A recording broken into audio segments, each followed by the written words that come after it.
1947 August 15 ഭാരതം സ്വതന്ത്രമായപ്പോൾ വിഭിന്ന സംസ്കാരങ്ങളും നിയമങ്ങളും പുലർത്തിയിരുന്ന നാട്ടുരാജ്യങ്ങളെയും ബ്രിട്ടീഷ് ഭരണത്തിൻ കീഴിലുള്ള പ്രവിശ്യകളെയും സംയോജിപ്പിച്ചുകൊണ്ട് പുതിയ രാഷ്ട്രത്തിന് രൂപം നൽകിയപ്പോൾ ഒരു പൊതു നിയമാവലിയും ആവശ്യമാണെന്ന കാര്യം മുൻകൂട്ടി കണ്ടുകൊണ്ട് 1946 ഡോക്ടർ രാജേന്ദ്ര പ്രസാദിൻ്റെ അധ്യക്ഷതയിൽ 385 അംഗങ്ങളുള്ള ഒരു ഭരണനിർമ്മാണ സഭയ്ക്ക് രൂപം നൽകി.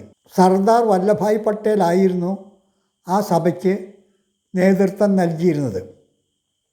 ആ സഭ ഡോക്ടർ അംബേദ്കറിൻ്റെ നേതൃത്വത്തിൽ ഒരു ഉപസമിതി ഉണ്ടാക്കി ഭരണഘടനയുടെ കരട് രൂപം തയ്യാറാക്കാൻ ചുമതലപ്പെടുത്തി.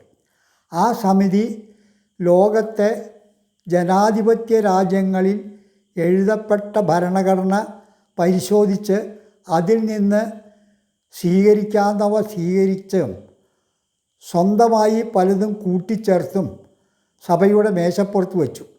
പിന്നീട് ദീർഘമായ ചർച്ചകൾക്കും തിരുത്തലുകൾക്കും ശേഷം സഭ അത് പാസാക്കി.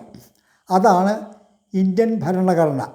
1950 ജനുവരി 26 അത് പ്രാബല്യത്തിലായത്. എന്നാൽ ഒരു കാര്യം ഇവിടെ ശ്രദ്ധേയമാണ്.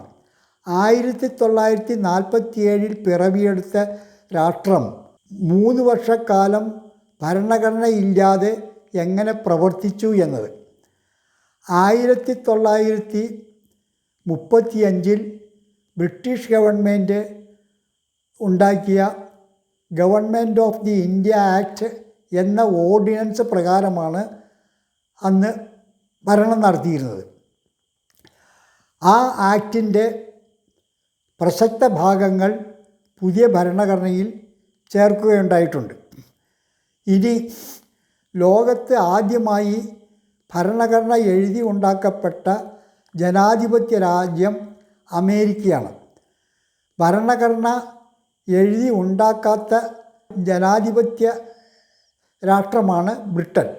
അവിടെ പരമ്പരാഗതമായിട്ടുള്ള ആചാരങ്ങളുടെയും അനുഷ്ഠാനങ്ങളുടെയും വെളിച്ചത്തിൽ സഭ പാസാക്കുന്ന കാര്യങ്ങളാണ് നടപ്പിലാക്കുന്നത്.